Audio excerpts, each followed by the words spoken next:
Não, aqui, tem que sentar no meu lado, senão...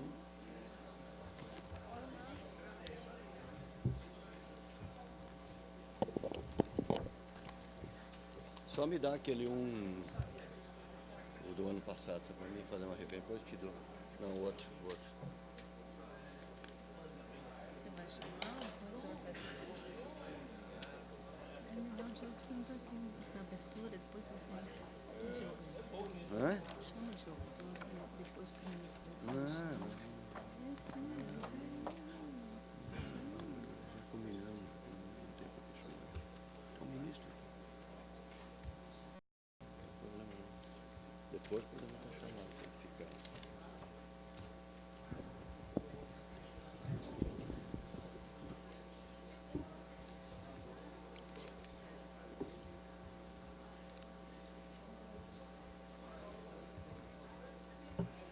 Coordenamos a mesa.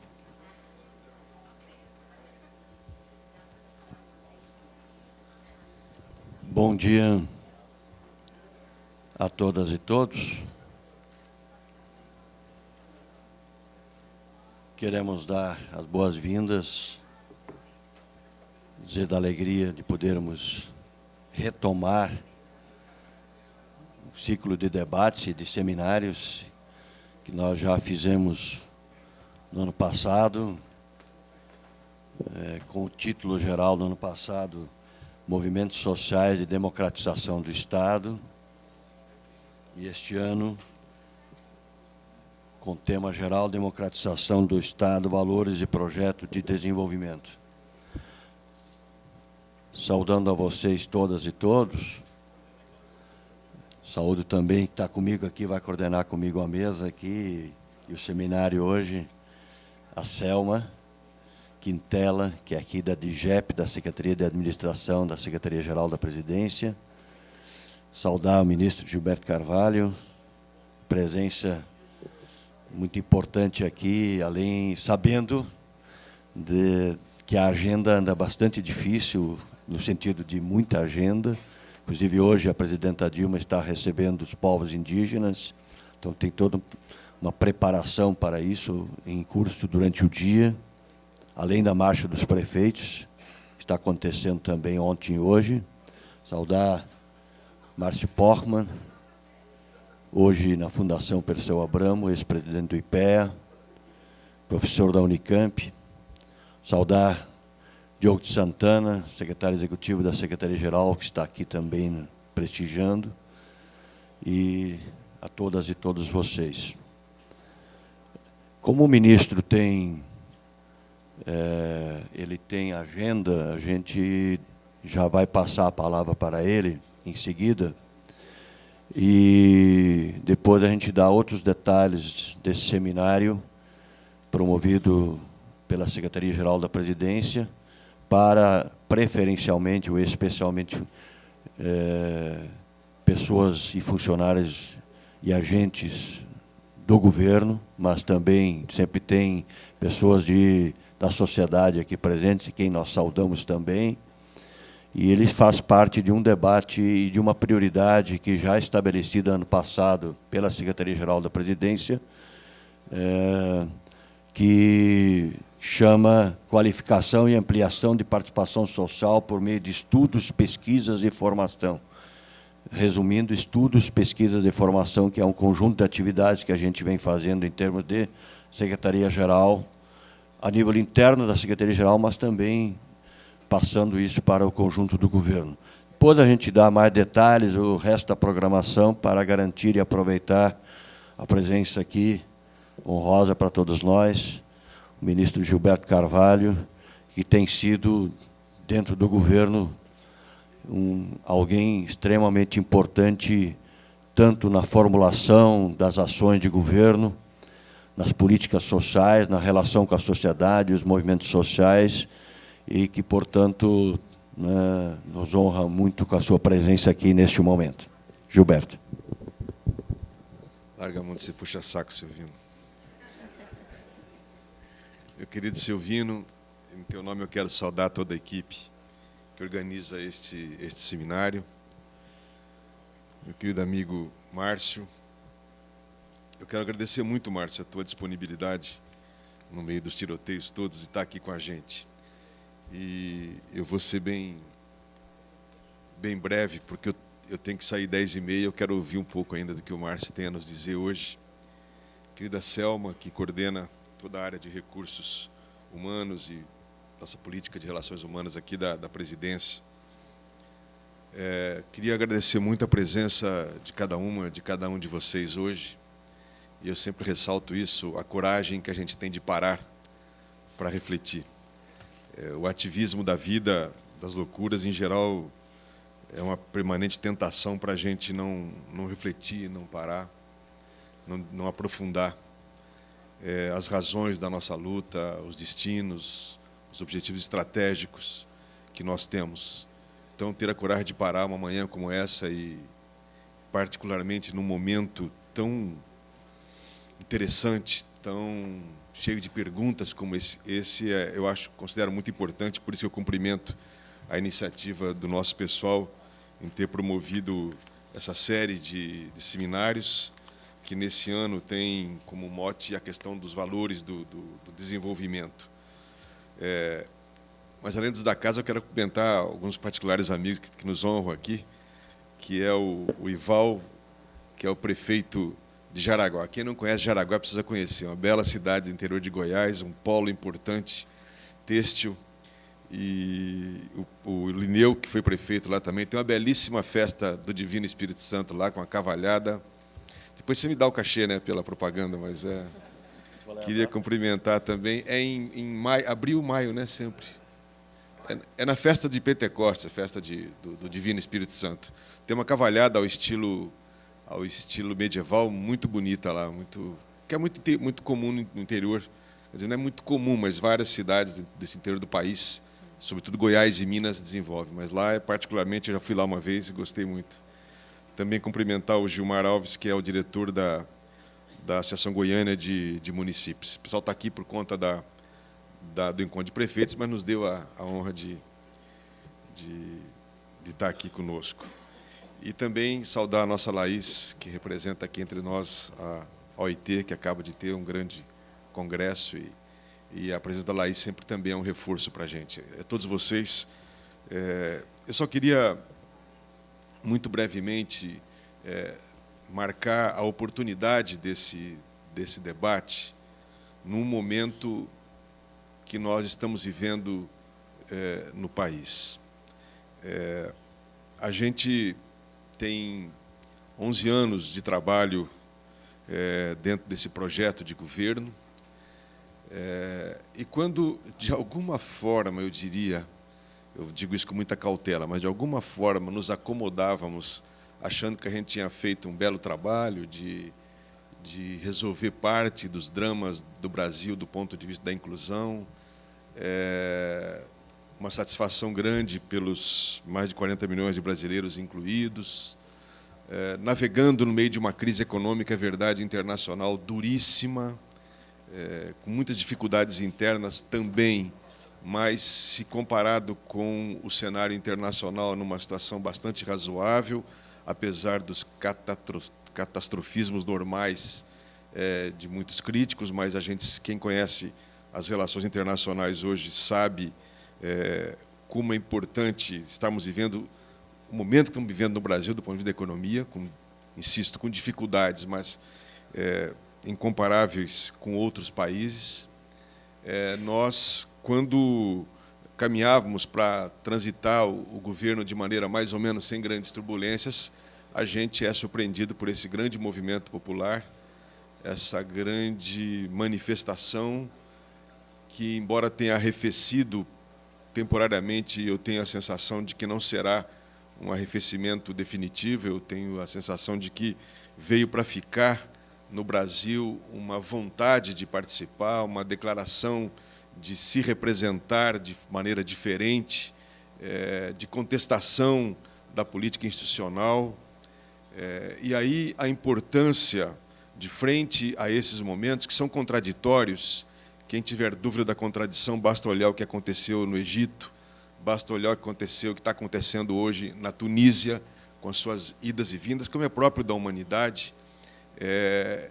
esse momento todo, eu insisto, nos convida a ter uma grande atenção. E nós que estávamos navegando nessas águas, as vimos, de repente, se tornar-se muito turbulentas e, ao mesmo tempo, um desafio importantíssimo para a gente, interna e externamente. Nas relações internas do governo, ou seja, um processo de desacomodação ou de chacoalho, como disse a presidenta Dilma nos últimos dias, e, ao mesmo tempo, em questionamento a nossa relação com a sociedade, a capacidade que as instituições têm ou deixam de ter de representar efetivamente a vontade das maiorias, a vontade das massas, do povo brasileiro. Que esse, ao fim e ao cabo, é a nossa missão, de representar, de interpretar e de procurar dar cumprimento àquilo que é um projeto nacional. Então, nesse momento muito oportuno, em que a presidenta vai e tem a coragem de propor um processo amplo de plebiscito, que foi lido por muitos como uma manobra diversionista, mas que, na verdade, é o caminho, a reforma política. O plebiscito é um instrumento da reforma política, era, a nosso juízo, e continua sendo, mesmo com o que ocorreu ontem no Congresso, a forma adequada de dar a resposta principal para as manifestações, que é justamente o questionamento das estruturas políticas, das organizações políticas. Aí eu estou falando dos partidos, do parlamento, do executivo, do judiciário e até dos movimentos sociais. A coragem da pergunta nessa hora, a coragem de rever as nossas práticas e de propor saídas é fundamental. E a presidenta teve, a nosso juízo, a coragem e a felicidade de propor esse caminho, além, naturalmente, dos pactos, sobretudo os que trabalham a questão da mobilidade urbana, que era uma resposta mais direta àquilo que provocou inicialmente o grande processo, assim como a questão da responsabilidade fiscal e a questão da saúde, educação e os outros pactos que foram colocados.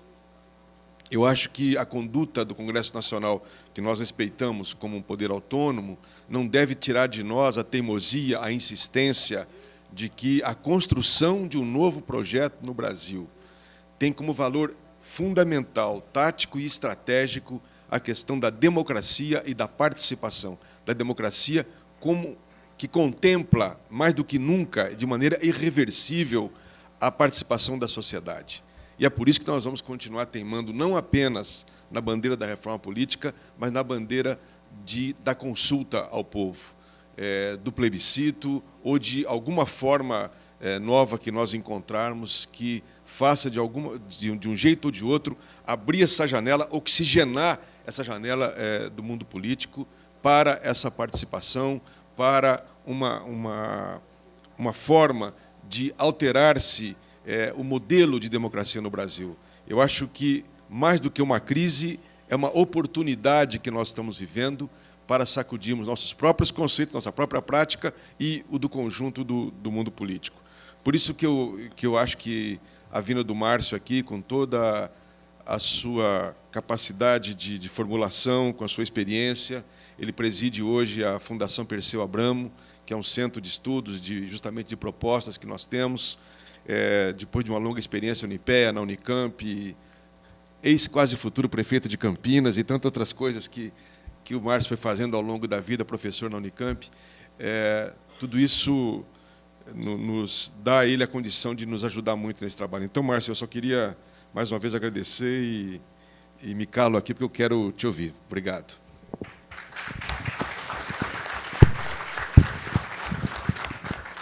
Apenas ainda comunicar o seguinte: vocês têm aqui, né, esse material de divulgação, com a base da programação aqui, né, as falas agora, né, a gente faz depois uma espécie de intervalo que a gente chama de um cochicho, para todo mundo poder cochichar entre si sobre as falas ouvidas e poder depois abrir o debate até meio-dia, meio-dia e meio.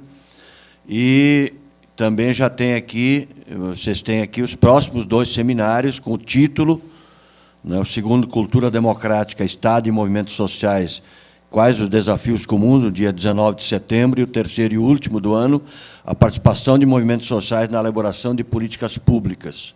Então, vocês já agendem aí, né, para as próximas datas, vocês já estão convidados. E Vamos, antes de passar para o Márcio, vai fazer uma rápida contextualização do porquê este tema deste ano e quais as questões centrais que a equipe coordenadora que promove, ela é formada por pessoas, né, colegas de trabalho de toda a Secretaria-Geral da Presidência, Secretaria da Juventude, Secretaria de Articulação de Relações Públicas e Sociais, Gabinete do Ministro, Secretaria Executiva, a Secretaria da Administração, que a Selma aqui também está representando, enfim. Então, o Marcel fará, né, fará é o sobrenome dele, ele fará uma rápida contextualização aqui do seminário, as questões que a gente discutiu já entre nós e queremos também discutir hoje aqui como sugestão de debate. Vocês receberam na pasta e receberam previamente também já um texto estimulador do debate. Marcel.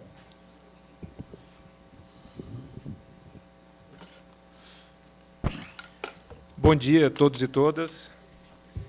Bom dia, companheiros, colegas da mesa. Bom dia, ministro Gilberto, Silvino, Selma, Márcio. Bom, vou rapidamente aqui, inclusive para não frustrar a intenção do ministro de escutar as palavras do Márcio Postman, fazer uma pequena contextualização de onde a gente chegou até esse debate, né? Eu faço parte do grupo de trabalho que formulou a proposta e a gente tem, como proposta metodológica, desde o ano passado, feito a seguinte dinâmica. A gente escreve um texto, o grupo de trabalho faz um pequeno estudo, um pequeno debate, escreve um pequeno texto, né, que está colocado nas pastas que foram entregues, né, a vocês na entrada. A partir desse texto, a gente também envia o mesmo, né, para os debatedores, para que eles também se manifestem sobre as problematizações, sobre as questões que o texto levanta. E a ideia é que isso possa subsidiar debates prévios, inclusive, a esse momento, para que, ao chegar aqui, a gente já tenha um certo acúmulo em torno desse debate, que a gente possa aproveitar o máximo possível esse momento presencial. Bom, o texto que está na pasta com vocês, ele tem o mesmo título do seminário, que são os sentidos e os valores do desenvolvimento brasileiro. A gente tentou, né, fazer uma provocação no sentido, né, da formação do público que participa desse seminário, servidores e servidoras, né, da esplanada como um todo, para entender e aprofundar o nosso estudo, nossa reflexão sobre o sentido das transformações dos últimos 10 anos. Que a gente conseguisse, com isso, levantar, para além de todos os avanços, também a reconhecer as contradições, né, que esse modelo, que essas transformações, na verdade, construíram, né, juntamente com os avanços. E falamos de contradições quando a gente levanta ainda a excessiva concentração de riquezas, a excessiva concentração de renda, ainda um Estado muito influenciado pelo poder econômico, uma mídia que carece muito de pluralidade e uma democracia ainda em consolidação. E a gente tenta fazer um trabalho, seguindo, né, uma concepção pedagógica bem reflexiva, né, um trabalho sobre essas contradições. Bom, o texto ele foi escrito antes dos últimos acontecimentos, vamos dizer assim, antes do dia 13 de julho. Né, então, não tinha tão presente no nosso debate o que aconteceu nas últimas semanas. Contudo, ele já se inicia com uma advertência de que é preciso, né, para que a gente avance no processo de desenvolvimento, no processo de romper essas desigualdades estruturais da nossa sociedade, que avance para um repensar o campo, repensar a cidade e repensar o Estado.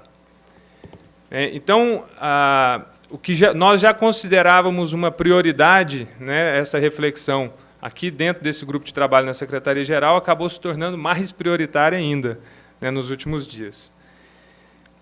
E a ideia que a gente trabalhava até então era qual é a dinâmica, o caminho, o que fazer, né, para conseguir manter o modelo de crescimento né, com correção, né, dos desequilíbrios socioeconômicos.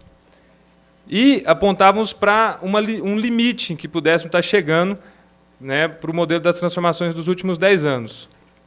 Em geral, esse limite é relacionado com questões estruturais da sociedade brasileira. Então, era uma questão à mesa, né, para ser trabalhada também. Como assim?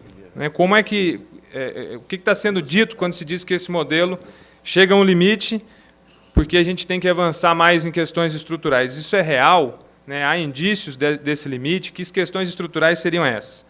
Por outro lado, o momento também nos coloca a necessidade de trabalhar mais com questões em relação à cultura, né? Que valores foram reproduzidos, foram estimulados nos últimos 10 anos? Qual que é o papel, né, que foi atribuído à sociedade civil, né, nesse projeto que foi construído, e qual o papel que se atribui à sociedade civil no projeto que nós queremos construir? E aí, qual o conceito, qual a relação, né, entre o Estado e a sociedade civil que a gente deseja construir? Qual a concepção pedagógica dessa relação? Nos últimos dias, misturaram-se muito questões, ou as palavras, né, termos, como manifestações difusas, espontaneidade, às vezes desorganização, às vezes falta de foco, né, o termo vandalismo versus o termo legitimidade, né, tudo isso foi colocado, né, nos discursos, nos debates. Agora, o que representa tudo isso frente ao que a gente dizia? Será que isso é simplesmente uma nova cara, né, uma nova face da velha luta de classes? Será que agora temperada e entrelaçada pelos possantes meios de comunicação, pelo que é possível hoje se fazer em termos de trocas de informações, a gente tem essa renovação, ou é algo a mais que isso? E um grande desafio, como é que a gente inclui, né, em todo esse processo, toda essa dinâmica, e no nosso processo de desenvolvimento, as populações e os povos tradicionais? Né, os indígenas, quilombolas, populações ribeirinhas. Como é que a gente... E o texto tenta apontar para o desafio central, no sentido de que um projeto de desenvolvimento ele deve propiciar um reenvolvimento do povo, né, para que o próprio povo consiga garantir o direito de ter o comando sobre o seu destino, né, que é um conceito de desenvolvimento mesmo colocado no próprio texto. Então, a ideia de emancipação, de autonomia, como é que ela pode permear a nossa proposta, a nossa caminhada, né, em relação ao que a gente chama de projeto de desenvolvimento. Bom, essas eram as questões que a gente espera que seja abordada nas falas e no nosso debate depois. Obrigado. Duas coisas antes de passar para o Márcio. Primeiro, nós, como quem participou ano passado, estamos prevendo pelos nossos 2 seminários, nós, tal como a coordenação da mesa, e a Selma depois vai falar também, vai coordenar também, ajudar a coordenar, não só figurando aqui, nós sempre buscamos sempre colocar um homem e uma mulher nos painéis, ou pelo menos uma igualdade também de gênero. Só que nós tentamos 5, 6 companheiras, né?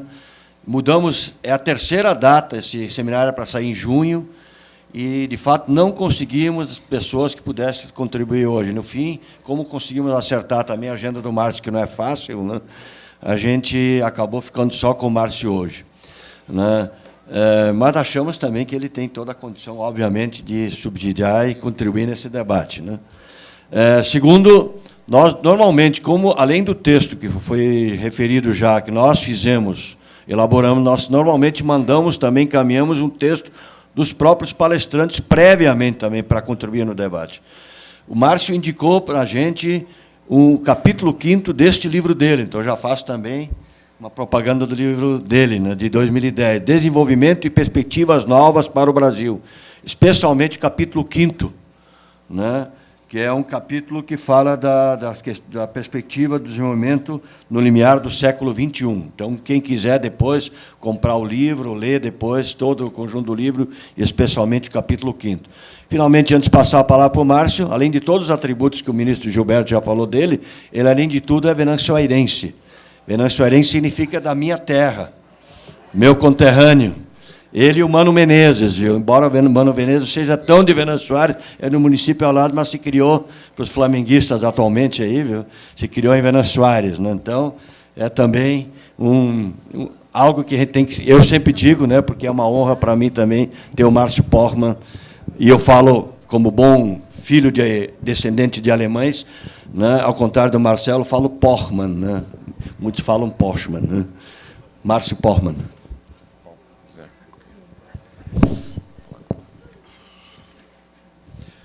Olá a todos, nosso abraço fraterno, solidário a cada uma que aceitou o convite para participar desse momento aqui de reflexão. Quero agradecer muito a oportunidade de estar mais uma vez aqui em Brasília, revendo amigos, estar aqui mais próximo daqueles que tomam decisões sobre os rumos do Brasil, parabenizar a equipe que construiu essa oportunidade aqui de reflexão, cumprimentar o nosso ministro Gilberto por sua atuação, pela sua coragem, ousadia, o amigo Silvino, também pelo seu trabalho junto ao movimento social e sua trajetória e dignidade na perspectiva da transformação. Para mim, realmente é uma honra estar aqui e espero poder contribuir, não sei se trazendo as respostas às questões que o Marcel nos apresentou aqui com tanta propriedade.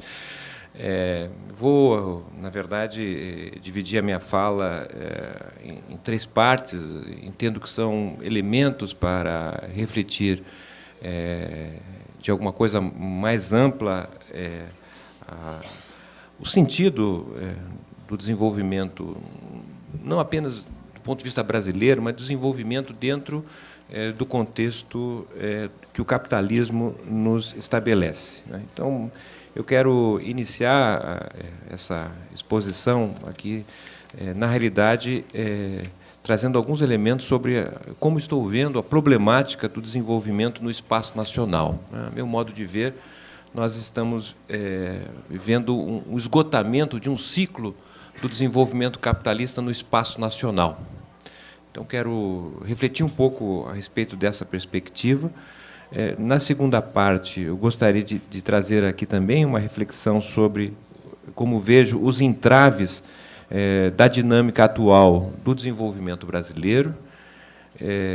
Entendo que nós estamos, de fato, com entraves que não são simples de serem resolvidos, não obstante a vontade de resolvê-los.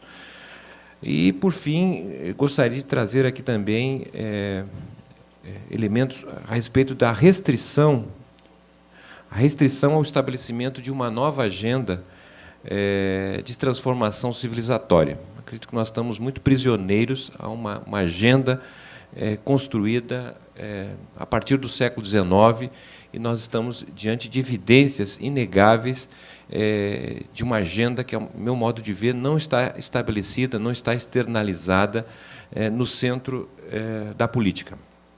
Bem, para tratar desses 3 itens, eu gostaria logo também de chamar a atenção para a complexidade que nós estamos tendo hoje, não é, de compreender o mundo atual. Dito que essa complexidade deriva justamente da contribuição desfavorável que o pensamento pós-moderno trouxe às ciências sociais e àqueles que procuram diagnosticar o mundo sob o qual nós vivemos. A perspectiva pós-moderna, de certa maneira, aprofundou a fragmentação acerca do entendimento do presente e retirou, não é, a capacidade de haver uma centralidade, uma universalidade acerca da problemática dos conflitos.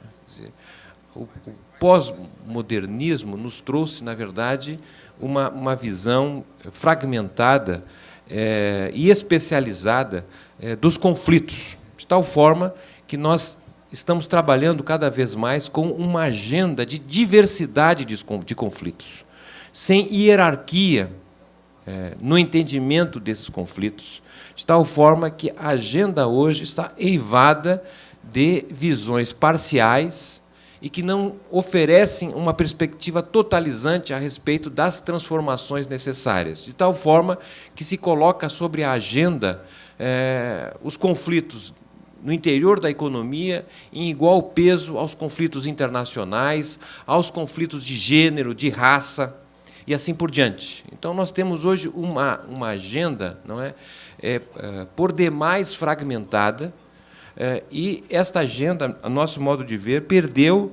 a característica de ser tratada como no passado não tão distante, diga-se,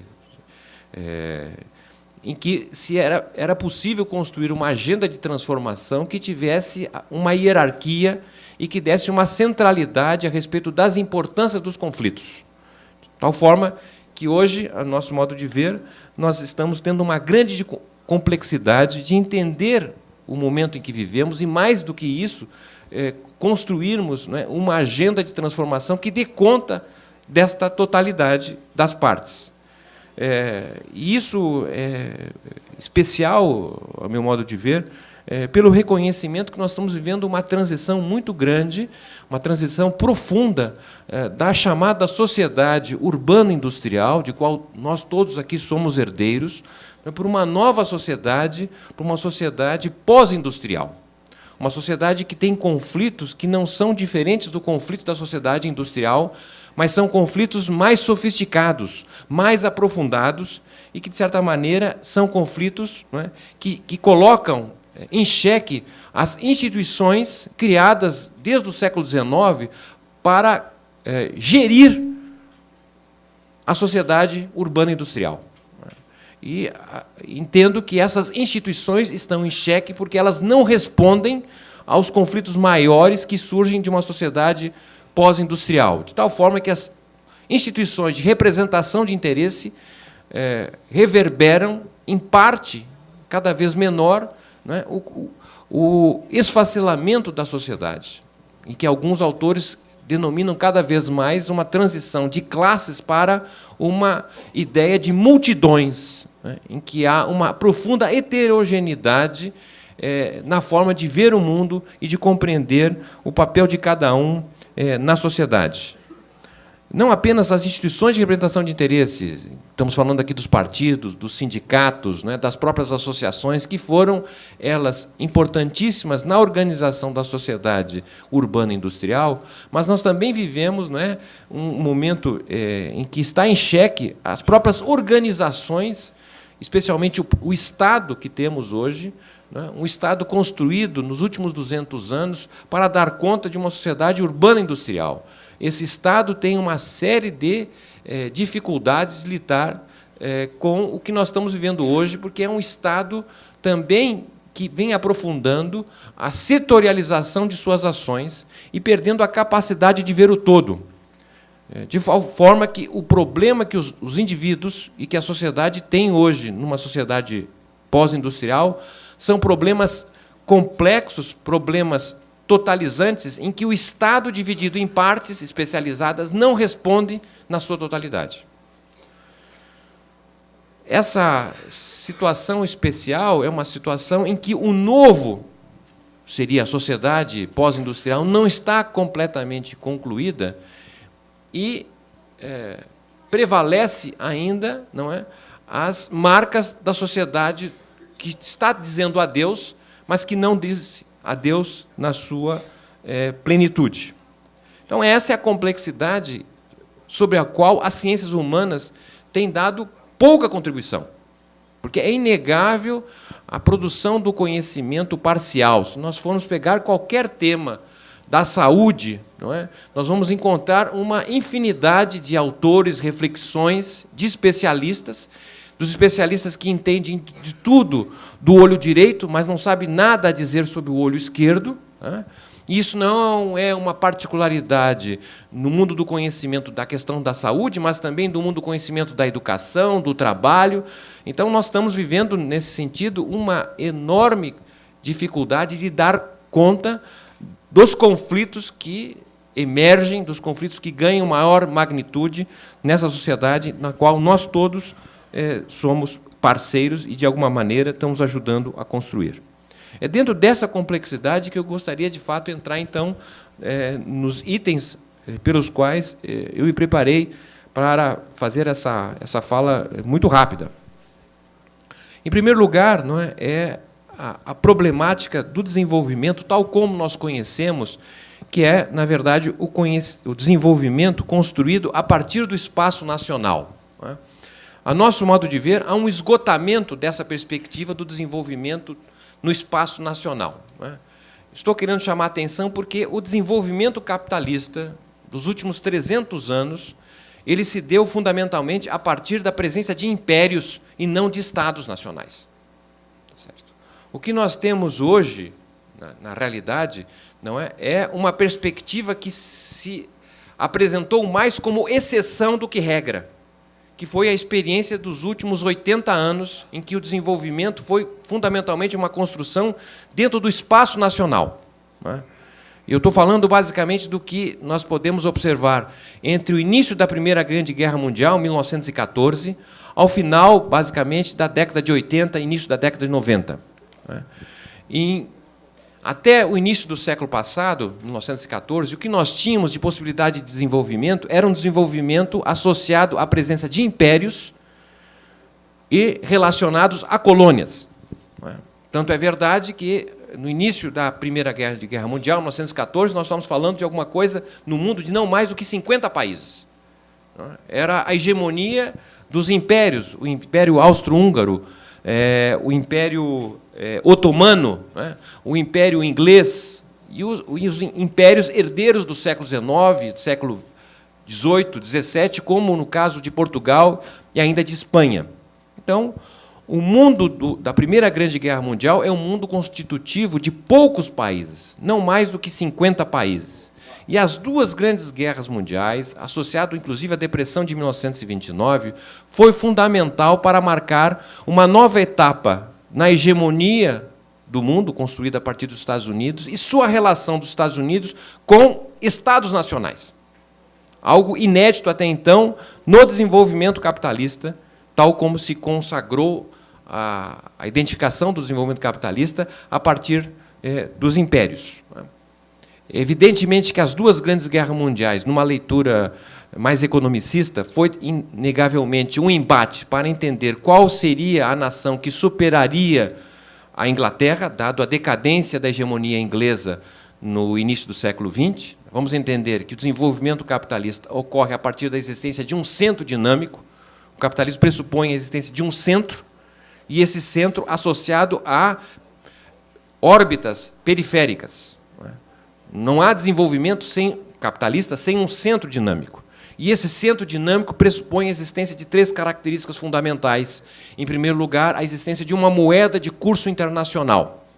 Em segundo lugar, a presença de forças armadas com capacidade de levar ao fim e ao cabo a diplomacia, o que a diplomacia pelo diálogo não consegue. E a terceira característica é a capacidade de produção e difusão tecnológica, que é a alma substancial da expansão capitalista, a inovação tecnológica. Portanto, países que não possuem as três características de ter moeda de curso internacional, moeda de pagamento, que exerce as funções de reserva de valor, unidade de conta e unidade de troca, não é? É um país que não constitui os elementos fundantes do centro dinâmico. Um país que não tem capacidade, forças armadas, para exercer de fato aquilo que se imagina como sendo necessária na defesa da sua soberania, e capacidade de transformar, não é, na prática, o que a diplomacia estabelece na forma do diálogo e da linguagem, não tem condições de exercer a capacidade de centro dinâmico. e, ao mesmo tempo, o país que não consegue produzir e difundir tecnologia não faz parte, portanto, desse centro de dinamismo. Portanto, o capitalismo funciona diante da existência de um centro dinâmico, e esse centro dinâmico perdeu força na virada do século XX para o século XX, em que as duas grandes guerras mundiais foi, de certa maneira, um embate entre o que poderia superar a hegemonia inglesa da Alemanha com os Estados Unidos. Como nós todos sabemos, os Estados Unidos foi o grande país vitorioso, não é? E, ao mesmo tempo, ao final, no início da década de 40, os Estados Unidos era o país mais importante economicamente, com 70% das reservas de ouro, era o principal país exportador do mundo, a principal base produtiva e assim por diante, mas a construção da sua hegemonia era algo até então impensável para a população norte-americana de maneira geral, não é? Foi necessário o encerramento da Grande Guerra para colocar os norte-americanos a decisão de assumir, de fato, a condição de uma nação hegemônica. Isso se deu pelo fato de que, ao final da Segunda Grande Guerra Mundial, por exemplo, em 1945, os Estados Unidos viviam uma condição de pleno emprego pela economia de guerra, entendendo que a crise de 29 fez com que os Estados Unidos permanecessem, ao longo de 9 anos, sem ter a capacidade de recuperar o PIB de 1928. Ele só recupera o PIB de 1928 com o ingresso, em 1939, na Segunda Grande Guerra Mundial. Então, foi o desenvolvimento da economia de guerra que permitiu aos Estados Unidos voltar a crescer e superar o seu nível de produção auferido em 1928. Mas o encerramento da Segunda Grande Guerra Mundial, em 1945, os Estados Unidos não tinham desemprego, havia uma situação de pleno emprego, porque grande parte da sua mão de obra desempregada havia se transformado em soldados e foram lutar na Europa, na Ásia, na África. E parte importante das mulheres haviam assumido papel, exercício como mão de obra na indústria de guerra. O encerramento da Segunda Grande Guerra Mundial colocou para os Estados Unidos os sinais de volta ao que era a sociedade norte-americana na década de 30. Né? Sinais de aumento da pobreza, do desemprego, da desigualdade, etc. Sinais de subdesenvolvimento, vamos dizer bem claramente. E de tal forma que, ao final de 1945, os Estados Unidos já havia voltado a ter quase 8 milhões de pessoas desempregadas, porque estava passando o estágio de reconversão de uma economia de guerra de uma economia de paz.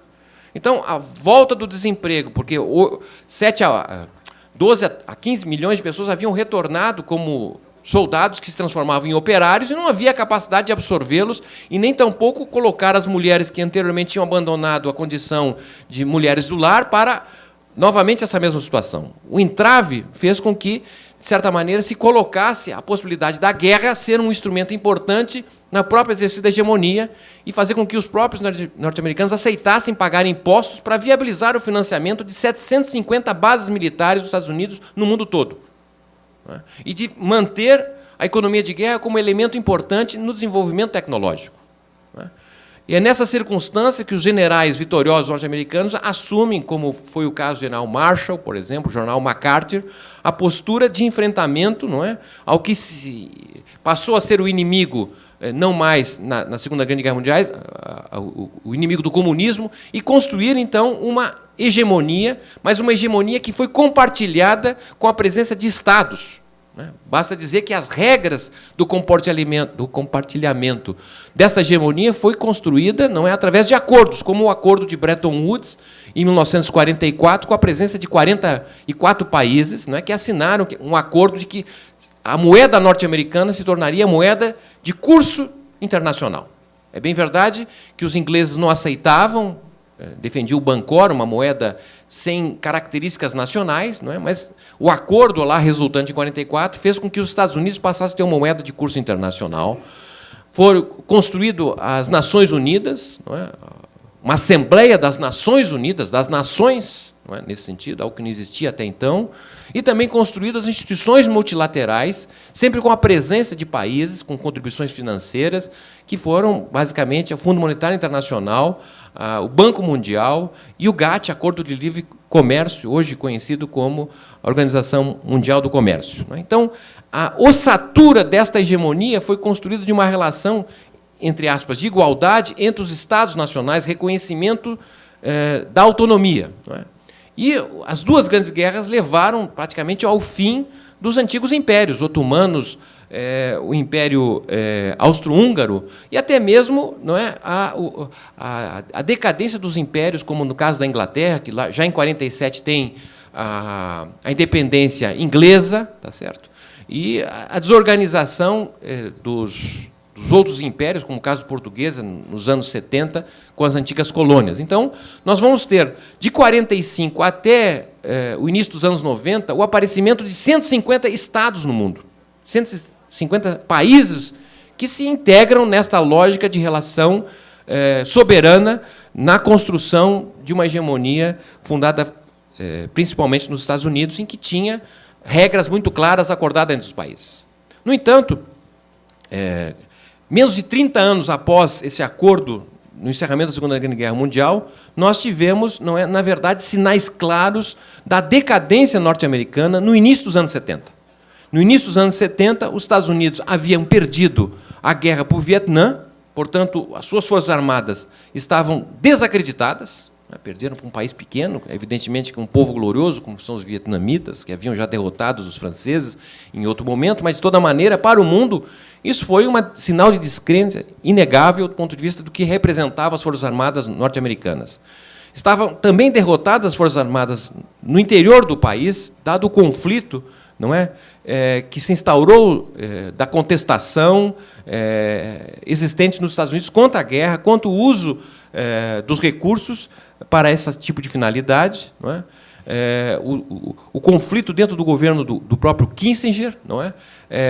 E, ao mesmo tempo, os Estados Unidos com uma economia muito debilitada pelo fato de que aquela nação, que era o principal exportador do mundo, havia se transformado um dos principais importadores do mundo, porque a sua moeda, tendo sido congelada na sua relação com o dólar entre 44 até 71, havia tornado o setor produtivo norte-americano pouco competitivo em relação à Alemanha, em relação ao Japão. De tal forma que os Estados Unidos viviam um quadro muito desfavorável em relação à sua capacidade de ser hegemonia do ponto de vista militar, do ponto de vista econômico e tecnológico, e, mais importante ainda, do ponto de vista da energia, porque nós tivemos, em 73, o primeiro choque de petróleo, e aquilo que foi um sinal inaceitável para os norte-americanos, que foi a invasão do Afeganistão em 79 pela União Soviética e a Revolução Iraniana, que, de certa maneira, colocou para os Estados Unidos algo muito próximo de eles ficarem de fora do uso do petróleo do Oriente Médio. Então, os anos 70 foram anos de baixo dinamismo econômico, alta inflação, enorme turbulência interna nos Estados Unidos, e isso fez com que a maioria política que mandou nos Estados Unidos, que era uma maioria conformada pela presença dos industriais, né, pela presença dos militares da Segunda Grande Guerra Mundial, né, pela presença das indústrias petroleiras e também com participação social, especialmente dos trabalhadores, essa maioria que governou os Estados Unidos, fazendo grandes concessões importantes de reformas como ocorreram nos Estados Unidos, a construção do seu estado de bem-estar social, etc. Essa maioria foi derrotada, não é, nas eleições do final dos anos 70, 80, com a vitória do Reagan, que construiu uma nova maioria política e que tinha como clareza a necessidade de superar os entraves que colocavam os Estados Unidos a necessidade de exercer uma hegemonia compartilhada. E, a partir, então, de Reagan, com o neoliberalismo, que se estabelece, novamente, um processo de construção de um império, embora sem colônias, mas um império que retoma o processo do desenvolvimento capitalista interrompido em 1914. Tá certo? E essa base dessa maioria política se constrói fundamentalmente pela recuperação dos poderes dos banqueiros. É bem verdade que os banqueiros, os bancos, haviam sido contidos, não é, pelo acordo de Bretton Woods, o que tinha representado a crise de 29, pelo caráter especulativo financeiro. É bem verdade que a taxa de juros de 45 até o início dos anos 70 eram taxas de juros fixas, os juros, de maneira geral, eram abaixo da inflação, portanto, os banqueiros ficaram num segundo plano do período pós-guerra e retomam o seu poder na vitória de Ronald Reagan. Então, os banqueiros, a recuperação do poder dos petroleiros, né, das petroleiras, melhor dizendo, e que colocam, na verdade, como grande ênfase na política externa norte-americana o Oriente Médio, como necessidade de garantir as reservas e as importações de petróleo, e, ao mesmo tempo, a renovação dentro das Forças Armadas norte-americanas, que foi o surgimento dos chamados falcões, não é, de colocar a guerra como elemento fundamental da recuperação da hegemonia. E esse ponto teria justamente a superação daquilo que era o fantasma norte-americano, que era o comunismo, especialmente representado pela União Soviética. 10 anos de experiência neoliberal e com essa nova maioria foi fundamental e suficiente para colocar por terra a União Soviética, né, a queda do Muro de Berlim e, ao mesmo tempo, a abertura, não é, da Ásia, especialmente da China, da Índia, fez com que nós passássemos a ingressar nos anos 90 com mais de 1 bilhão e 500 milhões de novos trabalhadores que passaram a ser inseridos no mercado de trabalho à lógica capitalista. Certo? Isso deu, na verdade, uma outra perspectiva do ponto de vista da construção da hegemonia norte-americana. Então, entendo que, nessas circunstâncias, não é, toda a dinamização da globalização, que é um elemento, a nosso modo de ver, não é, que reflete o exercício da hegemonia no mundo hoje em bases imperiais e que coloca por terra aqueles elementos que foram fundamentais na reestruturação do mundo do segundo pós-guerra. Os Estados Unidos tomam decisões e passaram a alterar a capacidade de decisão dos Estados nacionais. Os Estados Unidos invadem em países sem consultar as Nações Unidas, não é? E aqueles países que o acompanhem em qualquer invasão serão países contemplados na reconstrução futura daquele país invadido. De tal forma que os países que ficam de fora não terão a possibilidade de participar da chamada reconstrução. Veja a guerra com o Iraque. Quais são os países que ajudaram a reconstruir, se é que é possível dizer, nos termos de hoje, a reconstrução lá no Oriente Médio. Segundo lugar, não é? A importância dos banqueiros nessa nova hegemonia fez com que o Banco Central norte-americano se transformasse no sindicato dos banqueiros em termos internacionais. Os Estados Unidos tomam decisões em relação à sua taxa de juros e fazem com que o mundo todo, não é, tenha que se converter às decisões tomadas nos Estados Unidos. Basta dizer apenas a indicação de que os Estados Unidos entendem que as condições necessárias para a sua expansão econômica não mais dependem de uma política monetária frouxa. Só os sinais de que nós teríamos agora nos Estados Unidos uma decisão de elevar a taxa de juros gerou uma corrida em todos os países, não apenas no Brasil. Tá certo? Então, o que eu quero chamar a atenção de forma muito simplificada e rápida é que a capacidade de tomar decisões nacionais se tornou muito mais difícil, tendo em vista essa nova postura, não é, de exercício da hegemonia em bases imperiais. É muito difícil construir o desenvolvimento no espaço nacional dentro dessas condições. Né? Sem falar, evidentemente, que as condições imperiais, como que eu estou aqui tentando explicitar, ocorrem num quadro de monopolização do capital jamais visto na história do capitalismo, que é a presença das grandes corporações transnacionais, que fazem com que o mundo de hoje não seja mais um mundo em que os países tenham empresas, mas cada vez mais empresas que têm países. Estamos falando de um mundo governado por 500 grandes corporações, que hoje respondem por cerca de 50% da produção mundial. Em 1980, respondia por 20%, hoje responde por 50%. Essas grandes corporações respondem por 2/3 do comércio mundial, que é cada vez menos um comércio entre países, mas um comércio intra-empresas. Né? E quase 4/5 dos investimentos em novas tecnologias são responsabilidade dessas grandes corporações. Corporações, não é, essas que têm um faturamento que supera o PIB de países. Basta dizer que o Brasil, que é considerado a 6ª ou 7ª economia do mundo, dependendo do referencial que se toma, não é, equivale ao somatório do faturamento de 3 grandes corporações transnacionais no mundo. As 50 maiores corporações transnacionais do mundo têm um faturamento que supera o PIB de 150 países. Essas grandes corporações, não é, investem nos partidos políticos, tá certo? Investem nas eleições, trocam presidentes. Estou falando aqui da região sul-americana, estou falando isso da Europa, recentemente. Tá certo? Então, vivemos num quadro, não é, de exercício da hegemonia sob novos instrumentos, em que a questão do desenvolvimento em bases nacionais começa a ser, na verdade, cada vez mais complexa, se compararmos o que foi a perspectiva do desenvolvimento dos anos 30, por exemplo, até os anos 70 e os anos 80, que é o período em que os países, de maneira geral, construíram seus sistemas nacionais, sistemas de moeda, sistema de bancos.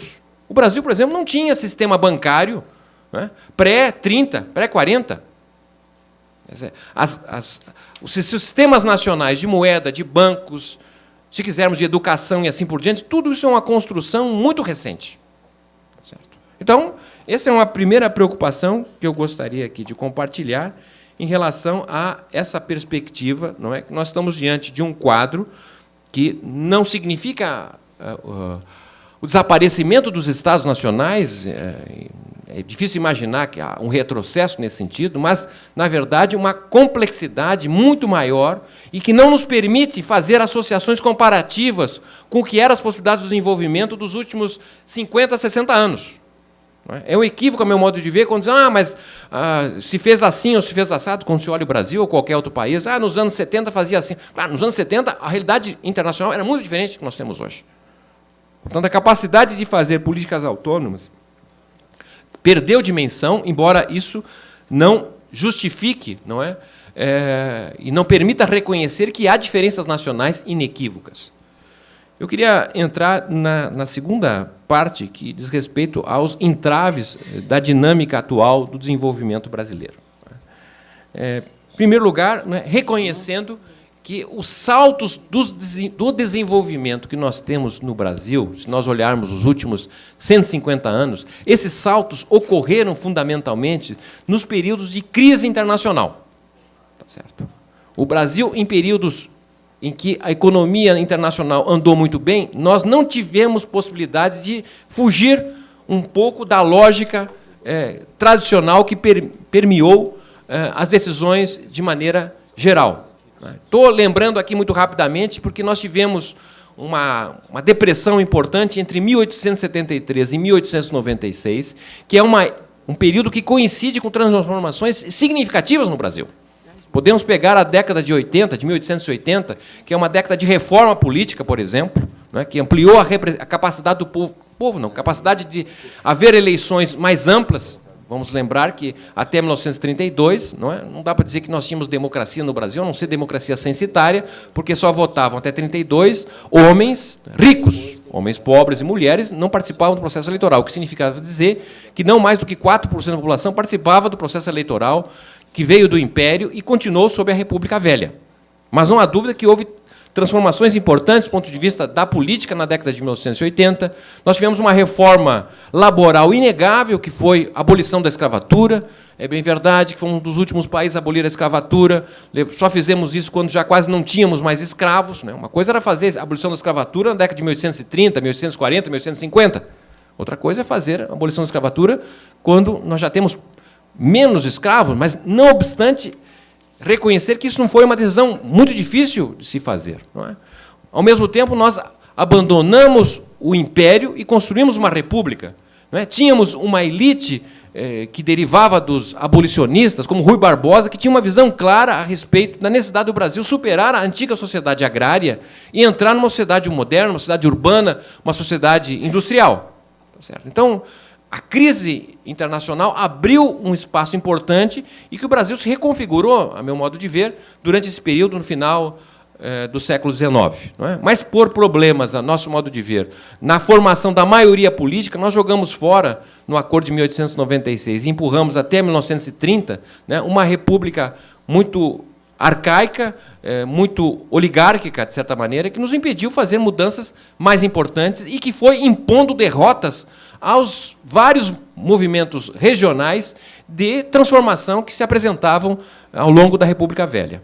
Na crise de 1929, também, coincidentemente, é um momento fulcral da trajetória do desenvolvimento brasileiro, porque é justamente aí que nós reconstruímos uma maioria política ampla, heterogênea, sob liderança do Getúlio Vargas, e que foi uma maioria construída a partir dos derrotados ao longo dos últimos 30 anos, da década de 10, 20 e 30. Era uma maioria, sob a liderança de Getúlio, antiliberal. Uma maioria que reunia de fascistas a comunistas. Uma maioria que tinha clareza a respeito da necessidade do Brasil transformar-se num país urbano industrial. Isso, obviamente, não foi feito plenamente como se defendia logo aí na Aliança Liberal, porque nós tivemos também, inegavelmente, reações, como foi a reação de 32, comemorada ontem, inclusive por um feriado em São Paulo, não é? Que foi, na verdade, uma contra-revolução, talvez um debate existente entre Júlio Prestes, né, que dizia, candidato vitorioso pelas eleições fraudadas de 1930, que, frente à crise do café, a laranja superaria o café. Vamos imaginar que a elite paulista, mineira, né, que governava o país ao longo da década de 20, tivesse vencido em 32, nós não seríamos o que somos hoje. Tá certo? Nós seríamos um país agrário. Porque a perspectiva ali apresentada era de uma sociedade basicamente contrária, né, ao artificialismo, entre aspas, da indústria. A luta pela industrialização é uma luta que tem a ver justamente com decisões tomadas